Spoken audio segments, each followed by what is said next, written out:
So hi friends, ನಾನೇ ಹೇಳಿದ್ದೆ big boss ಬಗ್ಗೆ ಈ ಥರ ವೀಡಿಯೋ ಮಾಡಿ ಅಲ್ಲಿ ಒಳಗಡೆ ಹೋಗ್ಬೋದು ಅಂತ. ಸೊ ನನಗೂ ಅನ್ನಿಸ್ತು. ಆಮೇಲೆ ಇವರೇನು ಅಪ್ಲೋಡ್ ಹೋಗುವಾಗ ಅದು ಓಪನ್ ಮಾಡೋಕ್ಕೆ ₹1 ₹2 ಏನೋ ತೊಗೊತಾ ಇದ್ದಾರೆ. ಈ ಥರ ವೀಡಿಯೋಸ್ ಸ್ವಲ್ಪ ಜನ ಮಾಡ್ತಾ ಇದ್ದಾರೆ. ಸೊ ಈ ಥರ ದುಡ್ಡೆಲ್ಲ ತಿಂತಾ ಇದ್ದಾರೆ. ಜಿಯೋ ಹಾಟ್ಸ್ಟಾರ್ ಅವರು, ಬಿಗ್ ಬಾಸ್ ಹಾಟ್ಸ್ಟಾರ್ ಅವರು ಅರ್ಧ ಸೀಸನೇ ನಮ್ಮ ದುಡ್ಡಿನ ಮಾಡ್ತಾ ಇದ್ದಾರೆ ಅಂತ ಹೇಳ್ತಾ ಇದ್ದಾರೆ.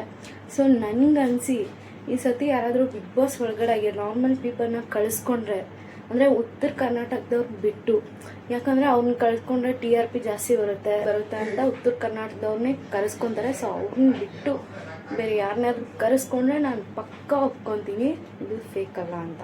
ಓಕೆನಾ? ನಮ್ಮ ದುಡ್ಡಿನ ಯಾರೂ ಯೂಸ್ ಮಾಡ್ತಾಯಿಲ್ಲ, ಬಿಗ್ ಬಾಸ್ ಅವ್ರು ಯೂಸ್ ಮಾಡ್ತಾಯಿಲ್ಲ ಅಂತ ನಾನು ಒಪ್ಕೊತೀನಿ. ನಮ್ಮ ಕರ್ನಾಟಕ ಜನಕ್ಕೆ ಅದು ಏನಾಗಿರೋ ಗೊತ್ತಿಲ್ಲ, ಯಾರು ಏನು ಹೇಳಿದ್ರೂ ಗೊತ್ತಿಲ್ಲ, ಪಕ್ಕಾ ನಂಬಿಡ್ತಾರೆ.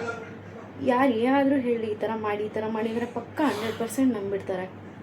ಸೊ ಆದಷ್ಟು ನಾನು ಹೇಳೋದು, ಯಾರನ್ನ ಬೇಗ ನಂಬಕ್ಕೆ ಹೋಗ್ಬಿಡಿ.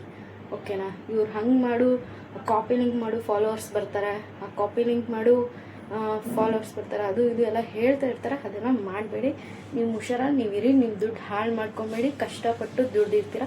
ಓಕೆನಾ? ಇಷ್ಟೇ. ಬಾಯ್.